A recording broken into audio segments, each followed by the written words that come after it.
You've probably felt this before. It's late at night, and suddenly something inside you clicks. Maybe it's after a breakdown. Maybe it feels more like clarity than crisis. But in that moment, it's obvious. Something in your life needs to change. You decide it's time to get serious. Time to build new habits. Time to stop procrastinating, to learn something useful, to get your life together. You tell yourself, tomorrow it begins. But then tomorrow comes.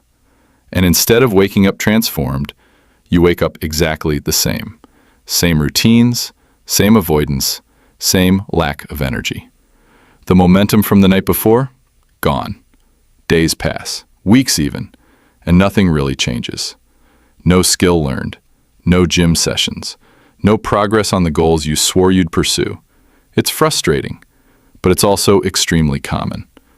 People don't fail because they're weak. They fail because they rely on motivation, and motivation doesn't last. The key isn't more inspiration, it's a shift in strategy, one that behavioral psychologists call implementation intentions, the psychology behind it. In a widely cited study published in the British Journal of Health Psychology, researchers divided 248 participants into 3 groups to track exercise habits. The first group was simply asked to log their workouts. The second group got motivational material, benefits of exercise, tips for health, encouraging language. The third group got the same motivational boost, but with one extra task.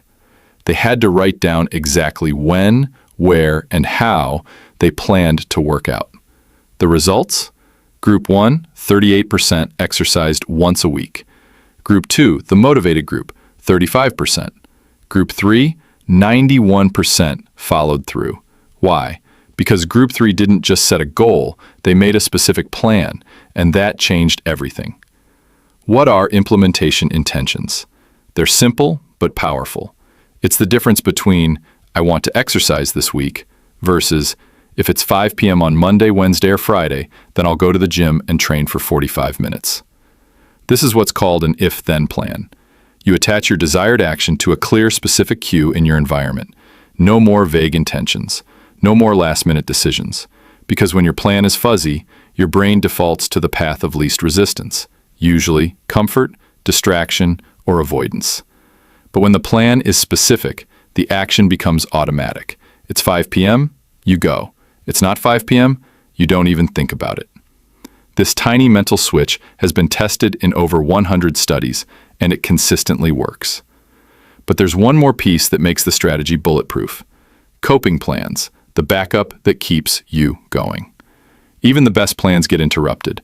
Life throws curveballs, overtime at work, unexpected stress, emergencies. That's where coping plans come in. They're just like implementation intentions, but for obstacles. If X problem happens, then I'll respond with Y. Let's say you plan to work out at 5 p.m., but your boss asks you to stay late. If you've already created a coping plan, you don't spiral or give up. You've anticipated this. If I have to stay late, I'll go at 6:30 instead. If I miss that too, I'll go tomorrow morning. Now you're not guessing, negotiating, or feeling guilty. You're simply following Plan B. In another study, heart patients were tracked after leaving rehab. Some were told to just continue exercising.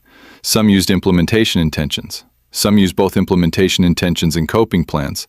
The group that prepared for obstacles, they kept exercising more than anyone else. Not because they were more motivated, but because they were more prepared. Why motivation isn't enough?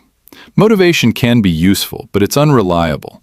Some days you'll be tired, unfocused, uninspired. And when that happens, most people do nothing. But there's a better approach. Do the minimum version of what you committed to. Too tired to study? Read 1 page, skim your notes. Too drained to write? Jot down 3 messy ideas. The goal isn't to be perfect. The goal is to maintain movement, to protect your self-trust, the belief that when you say you'll do something, you follow through, even if it's smaller than expected.